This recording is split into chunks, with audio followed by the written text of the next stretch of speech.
orang yang menjadi suami kita saat ini atau yang menjadi istri kita bagi suami saat ini, itu adalah pilihan kita, adalah takdir yang Allah tetapkan bagi kita.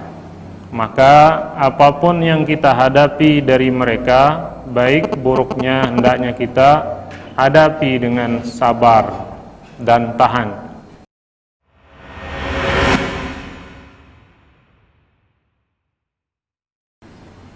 Bagaimana cara menasehati suami agar dia rajin ibadah, tidak keluar rumah terus?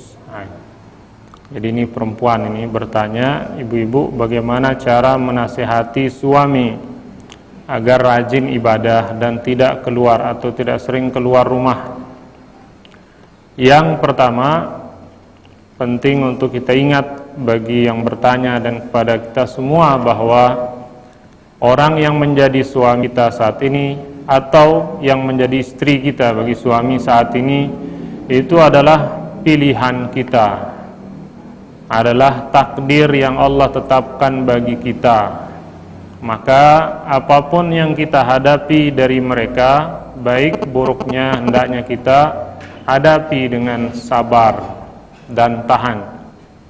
Jadi kalau ini ibu ini mengeluhkan suaminya, suami ini adalah pilihannya ibu sendiri, sang istri, maka sabar menghadapi apapun yang kita dapatkan dari pasangan kita. Karena ini adalah pilihan kita dan ini Allah takdirkan bagi kita. Ini yang pertama, harus sabar.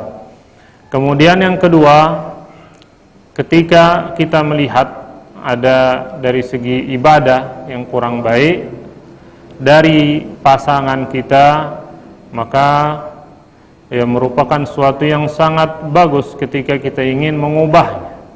Bagaimana cara mengubahnya? Jadi kepada suami yang ingin kita ubah, yang pertama kita harus ubah diri kita, perbaiki diri kita. Kata ulama kita, ud'un nas wa anta sakit. Ajak manusia, dakwahi manusia, tapi tanpa bicara. Maksudnya dengan hal, dengan perbuatan kita. Kita contohkan ibadah, kita rajin ibadah. Ketika suami misalnya malas ibadah, kita rajin sholat di rumah. Karena ini yang bertanya perempuan, sholat tepat waktu di rumah, jangan ditunda sholatnya.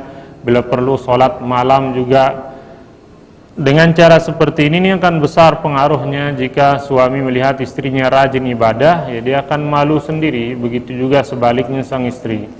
Kemudian juga tetap dengan bersikap lemah lembut, perbaiki akhlak di depannya, akhlak yang mulia di depan suami.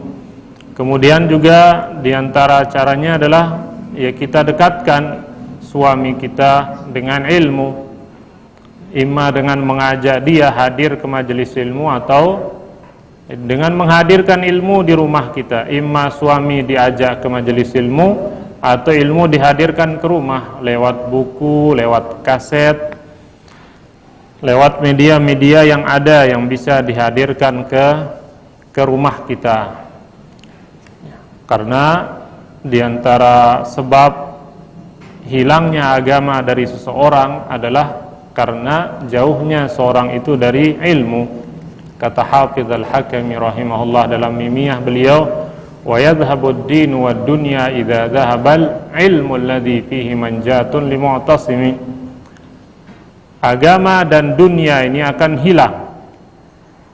Dunia akan kiamat, agama akan hilang dari diri seorang kalau hilang ilmu. Kalau sudah dicabut ilmu, kalau sudah tidak ada ilmu.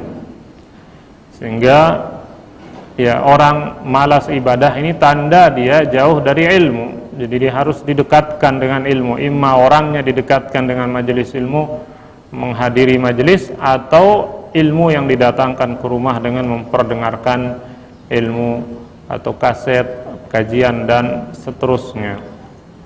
Kemudian juga di antara caranya adalah kita mendidik anak dengan baik, karena betapa banyak orang tua sadar akan kelalaiannya, akan tingkah lakunya ketika dia melihat anaknya yang rajin, anaknya yang menasihati, dan ini sangat banyak terjadi. Jadi sang ibu harus sabar mendidik anak dengan baik. Ya, bisa jadi dengan anak itu orang tua menjadi sadar, dan ini banyak orang tua taubat karena anaknya yang rajin, dan sebaliknya anak taubat karena melihat orang tuanya yang sudah baik kelakuannya. Kemudian juga jangan lupa kita berdoa kepada Allah Subhanahu wa ta'ala, karena yang memegang hati hamba adalah Allah Subhanahu wa ta'ala. Dialah yang membolak-balikkan hati, maka minta banyak-banyak kepada Allah Subhanahu wa ta'ala. Adapun tentang masalah seringnya keluar rumah, maka ini harus dilihat sebabnya dia tidak betah di rumah apa, barulah bisa dicarikan solusinya. Bisa jadi tidak betah di rumah karena tidak betah dengan istrinya, membosankan dan seterusnya. Jadi ini perlu dilihat apa sebab tidak betahnya, baru bisa diberikan solusinya. Intinya yang paling baik ketika ingin mengubah seseorang adalah dengan cara memulai perubahan itu dari diri kita sendiri, barulah mudah untuk bisa mengubah atau menasehati orang lain. Wallahu ta'ala a'lam.